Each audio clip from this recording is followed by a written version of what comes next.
반갑습니다. 반갑습니다. 대명사님께서 변산, 입산 하는 의미에 대해서 저번 시간에 항명이라는 코드를 중심으로 설명을 해봤어요. 항명이 있었기 때문에 변산에 입산하셨다. 저는 일단 그 한 코드를 얘기했어요.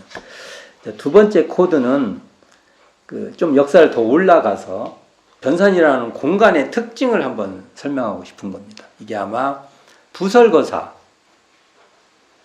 염두에 두고 변산에 가시지 않았을까. 이게 왜냐하면 변산은 부설거사의 수행 도량이에요. 근데 부설거사라는 말은 대표적으로 제가불교를 말한 거예요. 집에서 수행하는 그것을 제가불교 이렇게 말하죠.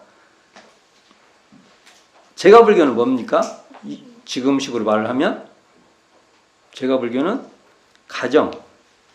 가정에서 할 수 있는 수행이라는 겁니다. 또는 가정에서 꽃 피우는 불법이라는 말이에요. 제가 집이라고 하면 제 정토, 제가 제 정토한테 가장 잘 안 먹힐 때가 많아요. 그런 거예요. 이게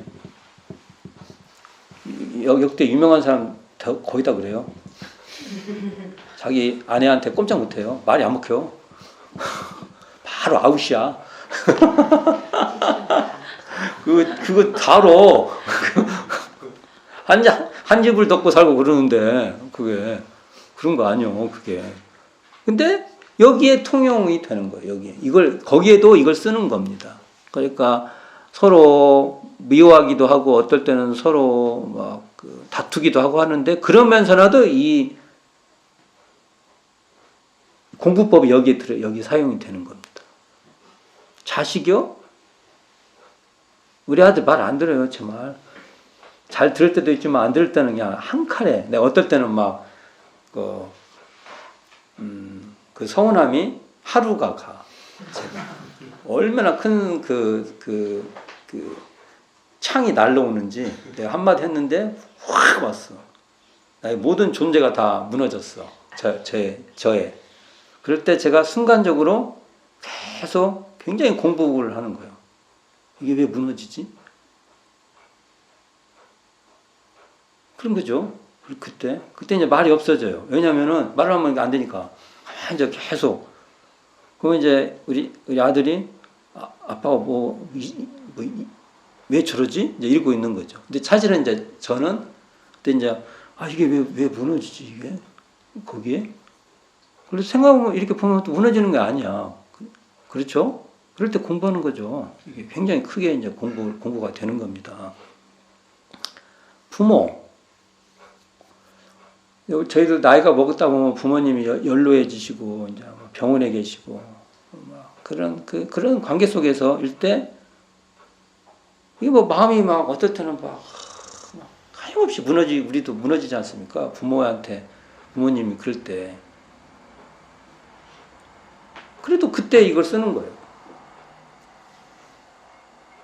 제가불교는 그런 거잖아요. 제가불교라는 타이틀이 붙게 되면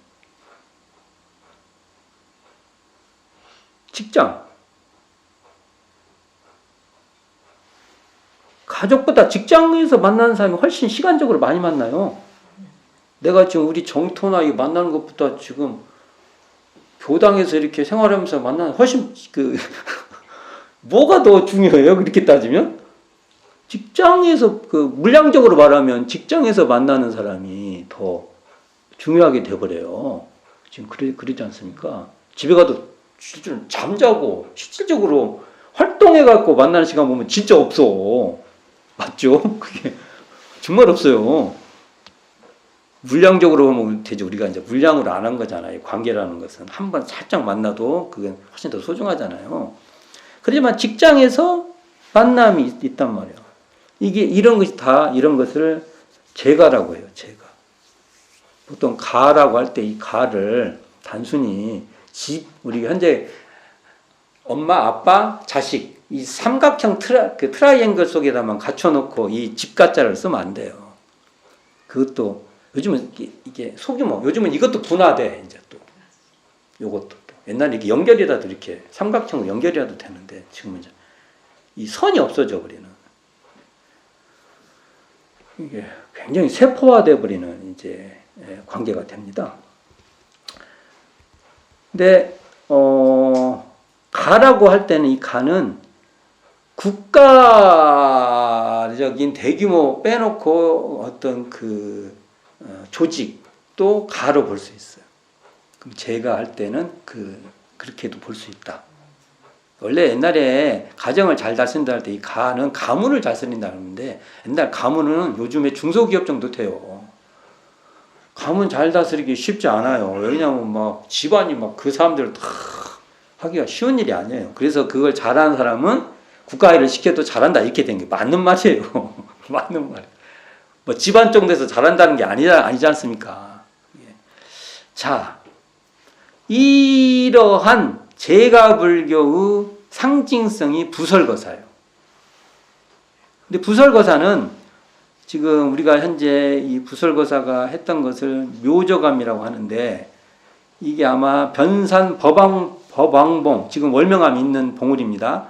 법왕봉 8분 능성에 지금 월명암이 있는데 그 위에 정상이 낙조대예요. 왜 낙조대냐면 서해에 떨어지는 낙조가 거기서 보면 장관이에요. 근데 그 낙조대 아마 그를 중심으로 그 법왕봉 어떤 아까 말한 8분 능선 이 일대가 아마 부설거사의 수행지였던 것 같아요. 그 부설거사는 어떻게 돼요? 3대 거사입니다. 인도의 유마거사 알죠? 그 대승불교의 어찌 보면 시작과 끝, 시작은 유마거사예요. 유마거사. 끝이라고 봐도 돼요. 유마거사를 모르고 대승불교 얘기한다는 건 거짓말. 그래서 유마경을 읽어봐야 돼요. 유마경까지 읽으라고 하면 또 안 되겠구나. 유마경을 좀 아셔야 됩니다. 그 다음에 중국의 방거사, 저희 방씨 아니야. 저도 방씨인데, 저는 이제 이 선빵할 때 방씨인데, 이 방식은 아니고요. 제가 꽃다울빵 이렇게 알고 있어요. 맞나? 그러니까 확인해보면 알죠. 이런 것은 확인하면 압니다. 그 다음에 부설거사, 우리 한국의 부설 3대 거사입니다. 자, 이걸 책을 한번 봅시다. 88쪽 펴보세요. 이 책 88쪽을 펴보세요.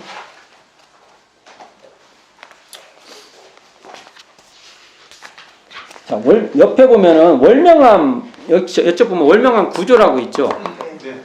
여기 나온 사진은 6.25 이후에 불타고 새로 터전 위에다가 지은 건물이에요. 이쪽에 나오죠. 이쪽에 이렇게 동그라미 이렇게 돼. 이게 묵산 박창기 선진이 찍어놓은 사진이에요. 와, 우리 어른 선진님들 대단한 이공주 법사님 아드님. 이분이 6.25 때 결국은 돌아가셔요. 인민군에 의해서. 안타까워요. 이게 의식의 그 미래성이 굉장히 뛰어났던 분이에요. 대승사님께 다 이렇게 포석을 놓고 인물을 키웠는데 그 중에 이제 이렇게 탈락되는 거예요. 이렇게 소멸되는 거예요. 사고로. 대승사님은 예언을 하시는 분이 아니에요. 전망하고 준비하고 했는데 뜻대로 또 안 될 수도 있는 겁니다. 이분이 계셨으면 교단의 미래성이 훨씬 더 발전됐을 거예요. 이분이 그때 당대에 우리 교무님들을 대학에 보내고 또 당신은 미국에 가서 교화하려고 했었어요. 어학 공부하고 그랬던 분이에요. 이게 미래적 그것이 빨랐던 분이죠. 자, 여기 보면 여기에 보이죠? 이렇게 월명암이 이렇게 여기에 이게 이제 6.25 때 아마 군인들이 불질렀을 거예요. 되게 군인들이 불질르거든요. 빨치산들이나 이런 사람들 못 살게. 지금 우리가 알고 있는 석도암도 같은 거예요. 석도암, 실상사 다 그때 군인들에 의해서 아마 소각됐을 겁니다. 근데 그것은 거기에 근거하니까 근거지를 없앤 거예요. 그렇게 봐야 됩니다. 전쟁이랑 할 수 없습니다. 자, 여기를 보면 부설거사 얘기를 좀 해봅시다. 부설거사는 경주 사람이에요. 그리고 불국사에서 출가하는데 이게 원정 스님에 출가했다는 기록이 있지만 원부 스님한테 출가했다는 기록이 있어요. 이 말글정자하고 이 부자 이게 한자 비슷해요. 거의 한자 비슷해요. 그래서 저는 원부선사라고 봐요. 근데 저는 여기는 원자 기록에 의해서 그냥 원정선사라고 말한 거예요. 근데 저는 원부선사의 가능성이 높다. 그래서 이번에 이야기를 만들 때는 원부선사라고 한 거예요. 한자 비슷해요. 이렇게 쓰다가 오기 되는 거죠. 그래갖고 부설이라는 그 불명을 받아요. 부설. 근데 이 부설거사는 진씨예요. 진씨. 진씨고 일반 세속 이름이 광세, 빛광자, 세상세자. 세상의 빛이다. 아니면 빛으로 세상을 밝혀라. 뭐 이런 뜻이겠죠. 그리고 자가 의상이에요. 의상. 그래서 저는 변산에 보면 의상봉이 있어요. 근데 이것을 신라 의상대사가 어떻게 했다 이렇게 말을 해요. 저는 부설거사를 기린 봉월이라고 봐요. 제 견해예요. 이게 맞을 거예요. 저는. 그냥 부설거사의 이게 세속 때 썼던 이름의 근거. 왜냐하면 부설거사가 제가 불교자이기 때문에 더 이렇게 표현했다고 봅니다. 이 주장이 받아들이기를 바라요. 의상대사하고는 상관이 없다고 봐요. 이게 의상대사니까 원래는 기상봉이라고 해요. 기상봉인데 이제 의상봉, 의지할 의자 써서 의상봉을 있는데 이게 원래는 아마 치발은 이 부설거사와 연결이 되지 않았나가 제 생각이에요. 왜냐하면 여가 부설거사의 수행지기 때문에 제가 불교의 수행지기 때문에 이렇게 보는데 이분이 불국사를 떠나서 영희, 영조 이 이름도 재밌죠. 신령스럽게 비춘다. 신령스럽게 빛난다. 이 영희, 영조 두 도방과 지리산에서 일단 10년간 공부를 해요. 참선 공부를 해요. 10년. 자, 기억 잘하세요. 몇 살 때 한 출가했을까요? 한 10대겠죠. 10년이면 한 20대 중반 되겠죠. 그러다가 이제 부안변산, 법왕봉, 팔분등선에 묘저감을 짓고 묘저암이라고 하지만 이게 초가예요. 초가집이 거예요. 짓고 10년간 됐어요. 그럼 몇 살이에요? 30대 한때 한 중후반. 그리고 다시 세 사람이 오도시를 읊고서 문수보살 도량인 오대산으로 이제 다시 참배 공부하러 가는 거예요. 그리고 가는 길이 저물어서 만경 백년지 구무원 집, 지금 김제시 성덕명 고연리에 묵게 되는데 이때 구시에 18세 벙어리 딸 묘화가 부설의 법문을 듣고 말문이 트이게 된다는 거예요. 18세 설이 있고 20세 설이 있어요. 저는 20세 설이 맞을 것 같고. 그러면 이때가 한 30대 후반이었죠. 30대 후반 그리고 20살이 만난 거예요. 이렇게 보는 게 맞을 것 같습니다. 대충 계산해보면 그렇죠. 말문이 트였다고 하고 어느 설에서는 말을 안 했다 이렇게 돼요. 그래서 부설을 만날 때서야 말을 한 거예요. 뭐 이 말이나. 그래서 묘화가 뭐라고 하냐면 부설 스님과 3세의 인연이라 여겨 죽기를 각오하고 부부의 결연을 원하니까 부설이 죽음을 각오한 묘화의 간절함에 생명을 중리 여겨 부부연을 승낙하고 동행했던 영희, 영조 두 도반에게 이별의 시를 주게 된다 이겁니다. 자, 나는 못 가겠다 이 말이에요. 여기 머물겠다. 그래가지고 뭐라고 이별을 시냐면 도라는 것은 승려의 검은 옷. 이게 검은 옷이라는 것이 검다는 것보다는 짙은 색 이런 걸 거예요. 이게. 그리고 속이는 하얀 옷에 있지 아니하며 도라는 것은 번거로움과 조용한 초야에 있는 것도 아니다. 이 중요죠. 번거로운 것은 세속이죠. 조용한 초야는 어디예요? 출가. 부처님의 모든 뜻은 중생을 이롭게 제도하는 데 있으니 우리 도반들은 길이 참고하여 법유. 부처님 법의 법유죠. 법을 먹는다는 거죠. 이게 배불리 먹고 와서 이 늙은이를 경책하소보다 이 사람을 경책하소 이런 게 있죠. 30대 후반이니까. 자, 이렇게 갖고 부설은 두 도반을 떠나보내고 10년간 제가수도해요. 여기서 제가수도가 중요합니다. 제가수도는 어디서 한 거예요? 그러니까 이게 집, 가정을 이루고 부부관계 속에서 했다는 거예요. 그래서 등운, 월명, 그래서 이게 월명함이 있는 거예요. 월명을 남매를 낳게 된다는 거죠. 이후 부설은 두 자녀를 부인 묘하게 맡기고 병이 깊다는 이유로 이게 아프다는 핑계를 대고 이게 심상구곡에서 좀 쉬어야 이제 좀 낫겠다는 그런 거잖아요. 요즘도 그렇잖아요. 아프면 하잖아요. 다시 변산을 월명하면 옛날에 자기가 그 했던 이 묘조감에 들어간 거죠. 그러니까 들어가 토구를 짓고 수도에 전념하여 5년 만에 깨치게 된다는 거예요. 이게 이 일대가 아마 이 했던 곳이 그 월명함 일대예요. 지금도 여기다 저기다 묘조감이 저기 있었다. 뭐 그런 말이 있는데 그로부터 오대산에서 수도를 마친 두 스님이 하산하게 돼요. 이제 수도를 마치는 그 분이 이제 하산하고 친구를 찾아오는 거예요. 이게 이 친구를 어디로 찾아오겠어요? 친구가 이제 이거에 대면 두 가지죠. 친구를 찾았다는 것은 아까 말한 대로 김제 어디예요? 이게 아까 성덕면 구무원 집. 요즘 백년사 있죠? 네. 여기 이 일대인가 뭐 하여간 이 일대 아닌 것 같은데, 그러니까 성덕면 고현리 여기에 갔다가 아마 아버지가 저기 변산에 일단 이렇게 아마 갔을 가능성이 높아요. 이야기 스토리로 보면. 그래서 이제 변산에 찾아왔겠죠. 이때 또는 거기 계시고 아버지 친구 왔다니까 데리고 김제 여기 아버지가 온 거예요. 둘 중 하나겠죠. 김제 여기하고 변산 월명함. 저는 찾아갔다? 그러니까 이야기를 이제 꾸릴 때 어디다 가치를 두냐에 따라서 이 가치를 더 세우려면은 집으로 오는 거예요. 여기 계시니 사람을 보내가지고 오니까 그러면 이렇게. 근데 아마 이야기 따라 다 달라지겠죠. 이건 이제 그렇다 합시다. 그리고 근데 여기서 이제 부설이 3개의 병에 물을 담아 들보에다가, 근데 여기에 이야기가 있어요. 앞에 제가 뺐는데 이 제가에 남아버리니까 그때도 서운했겠죠. 영이 영조 도반이.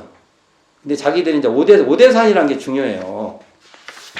오대산이라는 것이 이것도 잘 알아야 돼요. 오대산이 뭔가를 알아야 돼요. 오대산에 보면은 그 오대산의 그거 뭐라고 그러죠? 관음보살 지금도 보면 오대산 관음보살 있죠? 바다를 보고 그다음에 오대산 이야기도 있잖아요. 그 뭐더라? 그러니까 오대산이라는 곳이 어찌 보면은 약간 타력 신앙이 있어요. 약간 구원받는 쪽에 의미가 있어요. 여기에. 그러니까 오대산 신앙이 있는 거죠, 이게. 이건 또 따로 좀 봐야 되는데. 자, 어쨌든 그래갖고 무시해요. 너 이만 결혼이나 했었고 집에서 지가 공부하면 얼마나 한다고 또 진짜 친구들끼리 찌질한 거 다 봤잖아요. 그게 지금 이게 봐봐요. 어제 때부터예요. 지금 한 10대 또 10대 정도 10대 우리로 말하면 출가해가지고 비슷하네. 출가해가지고 같이 공부한다고 막 이렇게 하고 그래갖고 또 이제 교무생활 한다고 때도 찌질한 것처럼 다 본 거예요. 이게 자식 뭐 하는지 다 알아. 그러니까 이제 그런 거죠. 무시도 하고 교무하다 교무 안 한다고. 그리고 이해가 파고죠? 이거 파고죠 이게. 하고 이제 교무 친구들 와갖고 야 자식들 임마 교무나 잘할 것이지 지금 뭐 하고 있어? 자 얘기했어. 그러니까 이때 모원회원, 우리로 말하면 모원회원이죠. 이 교무하다가 아는 사람 모원회가 있어요. 구름이 가리워도 다른 한양 그다리요. 그 있죠. 모원회가 와요. 그게 요즘 뺐더라. 그 부제목을. 근데 여기서 들보에다가 병 3개를 딱 매달고 들보라고도 하고 처마라고도 해요. 처마.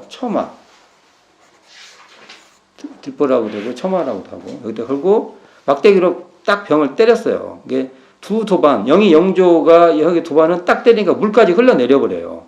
근데 부설이 친 병은 깨지고 물은 흐르지 않고 들보에 매달려 있다. 이게 뭔 말이에요? 이건 상징적으로 말한 말이에요. 우리 아들이 나한테 비수를 꽂았어. 얼마 안 돼. 뭐 하는데 한마디 했더니 우리 아들이 정말 비수를 꽂았어. 이제 나는 좀 정다운 말로 우리 아들이 뭐 하면 요리하는 걸 좋아해가지고 파스타인가 그걸 나름 했는데 내가 야 맛있게 만들었더니 비수를 나한테 날렸어요. 기억이 안 나네. 뭔 비수 날렸는데. 그랬더니 이게 내가 여기서 이 아빠로서 이 존재감이 없네. 이제 비수가 날라온 거야. 그냥 팍 날라왔어요. 그러니까 이게 병을 깬 거예요. 근데 여기서 내가 물이 안 떨어져야 돼. 물이 팍 흔들렸다가 간신히 안 떨어졌어. 이런 거 이해 됐죠? 이해 됐죠?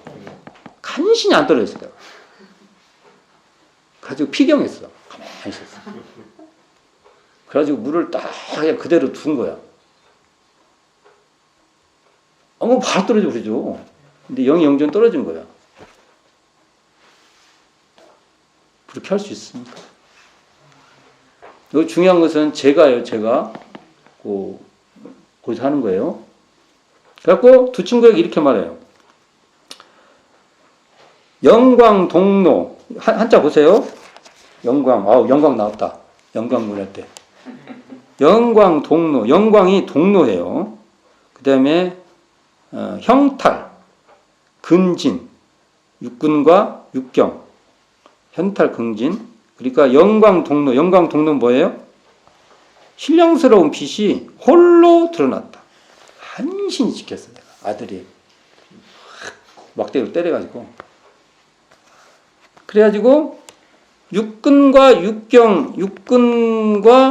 육경을 벗어버리고 그러니까 거기에 물들지 않아요. 육경 그런 것에 그리고 채로 진상 그래가지고 아까 물이 이렇게 매달려 있듯이 그 자리가 드러나 있는데 그 진상 제가 항상 드러나도록 하는 거예요. 그래가지고 생멸에 매이지 않아. 구속되지 않아. 그럴 수 있어요? 갑자기 돈이 생긴다든지 돈이 없어진다든지 해도 구속되지 않아요. 아까 이게 병을 깨도 그대로 있어야 돼요. 생멸이 왔다 갔다 해도. 그럴 수 있어요? 환신. 그러니까 환신은 수생멸, 생명에 따라서,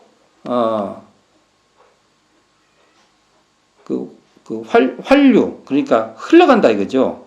환신은 생명에 따라 흐르는 것이요. 이게, 도리어 이게 흘러간다는 것이죠. 그러나, 저 병의 깨짐과 같으나, 그게, 사병지 파쇄, 저 병과 같이 깨짐과 같으나, 그러니까 환신이란 것은 저 병과 깨짐 같다는 것이죠. 그러나, 진성, 본영명, 진성은 본래 신령하게 밝아서 항상 상주하고, 이게, 우리로 보면 상주불멸로 그런 말이에요, 이게.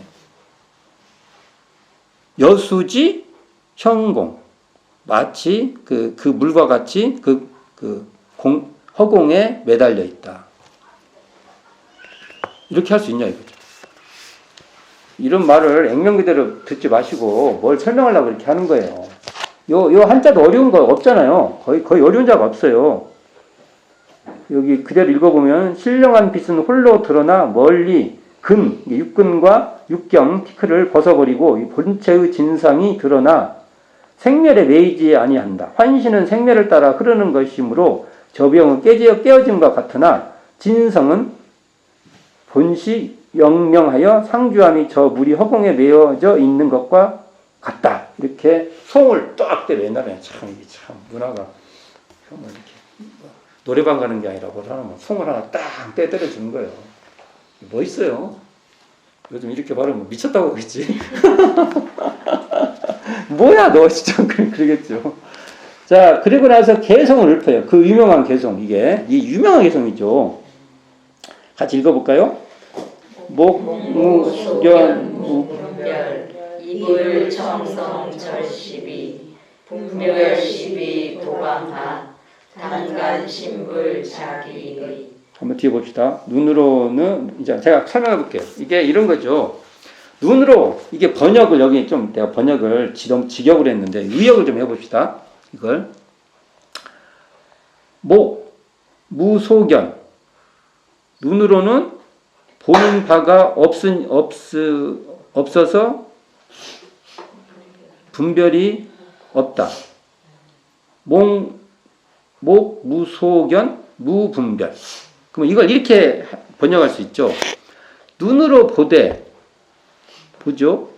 눈으로 보되 보는 바에 매일 것이 없으니까 분별이 없다. 자, 내가 이걸 보는데 이걸 조작하려고 안 해. 그냥 허용해. 그런 자리가 매일 것이 없는 자리. 이걸 또 없애버리려고 하면 안 돼요. 여기 또 한자로 보면 없다 보니까 또 이제 이런 거 참 이거 잘 가르쳐줘야 돼. 못 가르쳐주는 게. 자기가 이렇게 해보지 않으면 이 말 뜻이 안 들어와. 하나도 안 들어와. 절대 이런 것도 글을 못 써요. 쓸 수가 없어요. 그렇죠? 네. 그 다음에 이 귀로 불청성, 그러니까 소리를 들음이 없으니까 시비가 끊어졌다. 이 말은 귀로 듣죠. 듣되 들리는 소리에 붙들릴 것이 없어요. 그게 붙들린 자리, 오염되지 않아요. 그러니까 시비가 끊어졌다.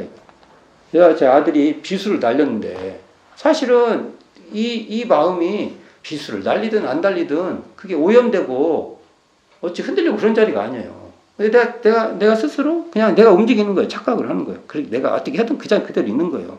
그리고 그 자리를 딱 잡으면 분별이 원래 끊어져 있는 거예요. 이것을 어디서 했다고요? 제가. 그래서 이게 이 부속사의 위치가 중요한 거죠. 자, 그리고 나서 뭐라고 말해요? 분별 시비를 다 놓아버리고, 분별 시비를 다 놓는다는 말 잘해야 돼요. 그럼 분별 시비 안 하겠다는 소리가 아니요. 이것도, 이런 말을 어떻게 번역을 해야, 한국말로 번역하기가 어렵습니다. 굳이 말하면 분별 시비를 조작하지 않은 거예요. 일어난 것은. 그래서 그걸 그대로 그냥 그래서 그대로를 수용하는 거예요. 그렇게 수용되는 자리가 딱 있는 거예요. 어찌 보면 이게 분별이 되는 것과 분별이 드러나는 자리가 한 자리로 있는 거예요. 이것도 말로 동시적이라면 또 두 개가 있는 것 같고, 이게 정말, 이게 참 어려워요. 그래서 그냥 이게 한 자리로 있다, 이렇게 말할 수밖에 없어요. 말로 하기가 이렇게 어려워요. 맞죠? 네. 그걸 동시에 있다고도 맞아요. 근데 동시에 있다면 또 두 개가 이렇게 동시에 있어갖고 이렇게 이해가 되니까 그냥 한 자리에 있다. 이렇게 말을 하는 거죠. 자, 그래서 다만 여기서 신불이 나와요. 이게 신불이. 등상불 아니라는 거예요. 여기서 중요한 것이, 여기 핵심이. 그러니까 대종사님께서 이런 걸 강조하신 것 같아요. 여기서 등상불이 아니다. 신불. 등상불을 이게 불상이 없어. 신불을 딱 관하니까, 관해서 스스로 거기에 귀의해라. 신불에 딱 귀의해버려요. 신불에 우리가, 여기 물이 안 떨어지는 것이 신불에 귀의했기 때문에 물이 안 떨어지는 거예요. 이제 이 말이 이해되죠? 네. 국문학적으로 이해가 돼야 돼. 말을 쫙 풀어갖고, 국문학적으로. 말 이렇게도 받고 저렇게도 받고. 그냥 막 직감적으로 그거요 막 이렇게 갖고는 안 돼. 지금 사람한테 그러면 안 돼요. 그러니까 이게 구설은 가정을 이루고 경계 속에 살아도 그 어떤 성품의 참모습을 항상 역력하게 유지했던 것이란 거예요. 경계에 충격이 딱 왔어요. 그런데도 어디에 있든 상관이 없어요. 그러니까 굉장히 동이든 동할 곳이든 동정이든 뭐 어느 초소가 됐든 자, 이 말이 어디 나와요? 대종사님께서 변산 들어가기 전에 미래의 불법 얘기하죠. 거기에 나와요. 그 대종사님 말씀하고 맞아요. 자, 미래의 불법 여기 보면 여기에 103쪽 서품. 그래서 미래의 불법 보면 여기 보면은 봅시다. 한번 쭉 읽어봅시다. 미래의 불법. 미래의 불법은 재래와 같은 제도의 불법이 아니라 산원공상을 여의지 아니하고 또는 재가 출가를 막론하고 일반적으로 공부하는 불법이 될 것이며 부처를 숭배하는 것도 한갓 북한된 불상에만 귀의하지 않고 우주마녀 허공법계를 다 부처로 알게 되므로 일과 공부가 따로 있지 아니하고 세상 일을 잘하면 그것이 곧 불법 공부를 잘하는 사람이요 불법 공부를 잘하면 세상 일을 잘하는 사람이 될 것이며 또는 불공하는 법도 불공할 처소와 부처가 따로 있는 것이 아니라 부처하는 이의 일과 원에 따라 그 불공하는 처소와 부처가 있게 되나니 일이 된다면 법당과 부처가 없는 것이 없게 되며 부처의 은혜가 화피초목 내금망방하여 상상하지 못할 이상의 불국토가 되리라. 이 얘기하고 통하죠. 우리가 과거의 이런 요소로 이런 제가 수행지에 대웅사님께서 실제로 확인도 해보고 사시기도 해보고 그랬던 것 같아요. 그리고 당신은 원래 아까 불법 선할 때부터 이 얘기를 하니까 이런 점을 살렸던 것 같습니다. 말이 맞나 이게? 말이 맞아요 이게? 저는 말이 맞아야 된다고 보고요. 태종사님의 이러한 모습, 신불로 딱 세우는 그 이상 세우질 않아요. 이 불교에서 이거 감당하기 어려워요. 불상을 치워버리고 신불만 딱 의미적으로는 또 말을 하지. 근데 실제로 문화적으로 그렇게 하기는 어렵죠. 그리고 이러한 신불을 딱 가지고 제가에서 수행하는 것이 바로 앞으로 미래의 불법은 이래야 된다. 대상이 굉장히 구체적으로 더 설명하죠. 여기 미래 불법 보면 그런 요소들을 내 어떤 그 과거의 그 모범을 보였던 시범을 보였던 곳에 대문사님은 또 연원을 대신 것이다. 그런 의미에서 그 변산 또는 월명함을 찾으신 게 아닌가라고 해석해 볼 수 있습니다. 왜 변산을 찾았는가? 대종사님께서 찾아가셨는가라는 이유 중에 하나가 하나는 학명, 두 번째는 부설거사다. 거기에는 학명을 통해서는 그 선불교의 정수와 불교 개혁 불교 있죠. 그거 있지만 부설거사로서는 바로 이 제가불교, 제가공부법 여기에 초점을 두지 않았나라는 생각을 하고 이것은 대륜사님께서 변산에 들어가기 전에 하셨던 미래의 불교에 대한 내용과 다 연관이 있는 미래의 불교를 여시려고 하는 것의 연원이었다. 이렇게 볼 수 있습니다. 연원을 대신 거예요. 자, 이런 식으로 이 파트 어디죠? 파트가 오늘 공부했던 곳이 제 1편 개백의 여명의 제5장 교법의 초안 2 복례산 법회와 이론상 구상 이 대목을 총괄적으로 살펴본 것입니다. 자, 좋은 시간 되기를 바라면서 이상으로 마치도록 하겠습니다.